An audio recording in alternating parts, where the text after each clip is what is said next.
What's up guys, it's Nick back here with another video, and today I got some Air Force Ones I'm going to be doing. I've been watching Jujutsu Kaisen. You know, the new season just dropped, the Shibuya incident or whatever.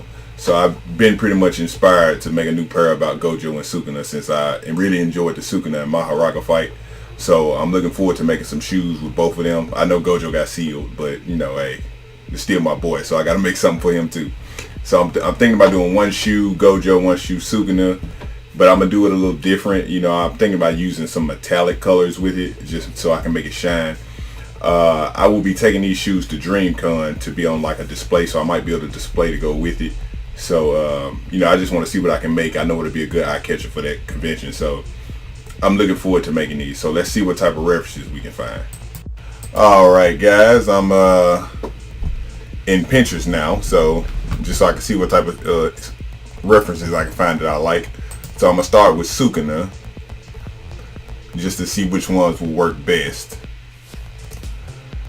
I really want to do something with the hand over the mouth, you know, where the tongue, like something like this, how the tongue comes out of an obscure place, like his stomach or something like that. But it was one that I did like a canvas a while ago, where his hand was coming out, where the tongue was coming out of his hand, but his hand was covering his mouth.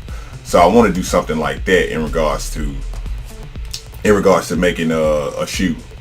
So I want to do a similar theme. I may go with something like this as far as the, you know, domain expansion. I may do something like that too. Hell, I may do both. I don't know. But I want to do something simple. I want to do something definitely dealing with his hands over his mouth. So I'll comb through these and see what I can come up with, and we'll go from there. Okay guys, I pretty much have settled for this one. I know this is somebody else's art, but who cares? I'm just going to use it as a reference and, you know, put it on a shoe. I think it's going to come out well. I really like the detail in it. I like how vibrant it is, how it pop. I may, you know, I know it got the little lavenderish, purplish blood on him, but I might change that to just red and just make it go. I might just splatter the blood across the shoe or something like that. I might take it off of his skin. But I don't know. I'll see. But I'm really looking forward to doing this one. So let's find the Gojo reference. And for Gojo, I'm thinking about using this reference. I've done this before on a wooden tabletop. I did that I sold in Kansas City, so it went really well. It's a very nice, well lit, you know, picture that I can use. It's clean lines. I can cut it. I can do it real easy, so it won't be that difficult to do. I feel like it'll pop in contrast with Sukuna. So I'm thinking about making the Gojo side like a what I'm trying to say, like a metallic purple, and I'm gonna make this Sukuna side like a metallic pink, just to give it a little contrast to it. But I'm looking forward to making these. Let's get into it. Alright guys, this is me working on the shoe. I really took my time as far as like making sure I got the line work in right. It was very kind of difficult because when it's not like a straight headshot, you have to make a lot of cuts in the stencil when you're making it, because like you want to make sure it's accurate. You want to do it as best you can. Now I could have hand drew it in here, but that would have took me a lot of time. So cutting it was a lot easier and a lot faster. So, you know, I wanted to make sure I captured Sukuna's essence really well. And I kind of overlaid it with some black to just remind me where the darkest spots was and stuff like that. Kind of like what I'm doing with Gojo right here. Just kind of let myself know where it is and then just trace it over. Gojo was a lot easier than Sukuna because he didn't have the hand. All he had was, you know, the bandana over his eyes or whatever. But that's it. He was very simple. The Gojo shoe was a lot easier than the Sukuna shoe. Let me just say that. You know, so I feel like the Sukuna shoe came out a lot better though. So with this one, I wanted to make sure that the metallic colors pop. Like I said, I wanted to make sure that when you saw my table, you saw it from a mile away. Like, so that way I laid the hot pink down first, so that way it could have a base layer under there. Then I put the metallic pink over the top. So I had to mix some metallic red with a light white, so I can make sure I lighten it up or whatever. And it turned out really well. I really like the color pop, because it really almost gave the same color as how the shrine was in the anime. Like when he did his domain expansion, I really think it kind of captures that essence. I feel like I should have put a little bit more red in it. I probably should have made it burgundy instead of purple, but I made it purple to kind of match, to kind of contrast with the Gojo shoe. So I kind of did the same thing with his. It's like I laid a light layer of purple down first, and then I went over it with the metallic purple to make sure it shined.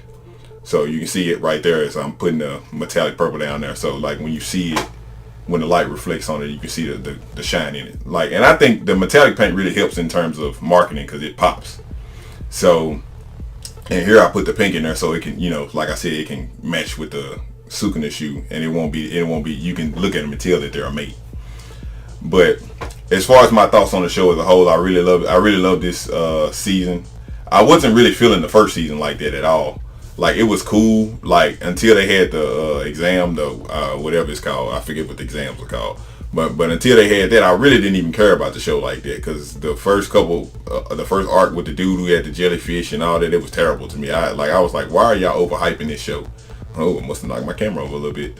But like, I was thinking to myself, like, why did y'all overhype this show like that?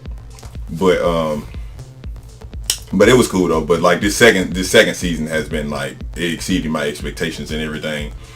And you know, I was really excited watching this. I went back and rewatched the Sukuna and Maharaga fight when I was making this shoot, just so it can get me in the mindset of making it. You know, like, that's one thing I would do. If you're another artist, that's the tip that I would say do.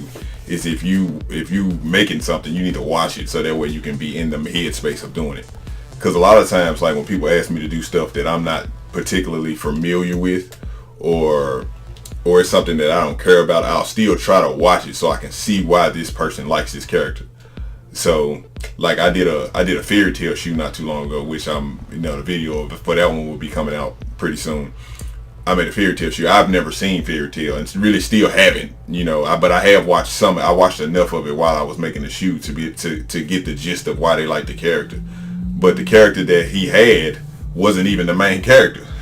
So, like, you know, the main character was the girl, but he wanted the guy, Natsu with the fire or whatever, the dragon guy. They wanted him to be which I understand, because he is kind of the main character, but he's not. So, but back to my original point was that watching it while you make it is a good tip to have. But I really enjoyed making this. I'm looking forward to seeing how people respond to it at DreamCon. You know, like I said, I'm gonna make a display for it.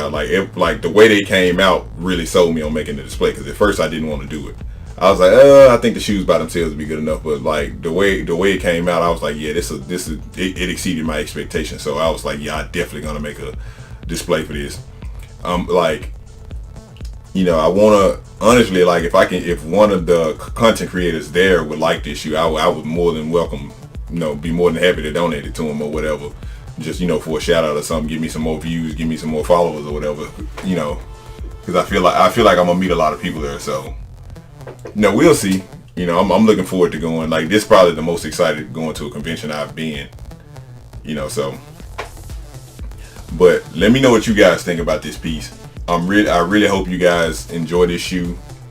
You know, if it's something that you would like to see different, that you would like to see different about it, if you wanted to change something, or if you think that, hey Nick, you could have did better here, and if you got any questions about how you can get a shoe order from me, just reach out to me on Instagram, or you can comment down below. But it's easier to hit me up on Instagram. You know, that's the easiest way to get one.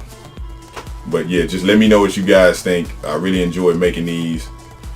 I hope to see some of y'all at DreamCon, you know, and then I hope, you know, you enjoy the rest of the video.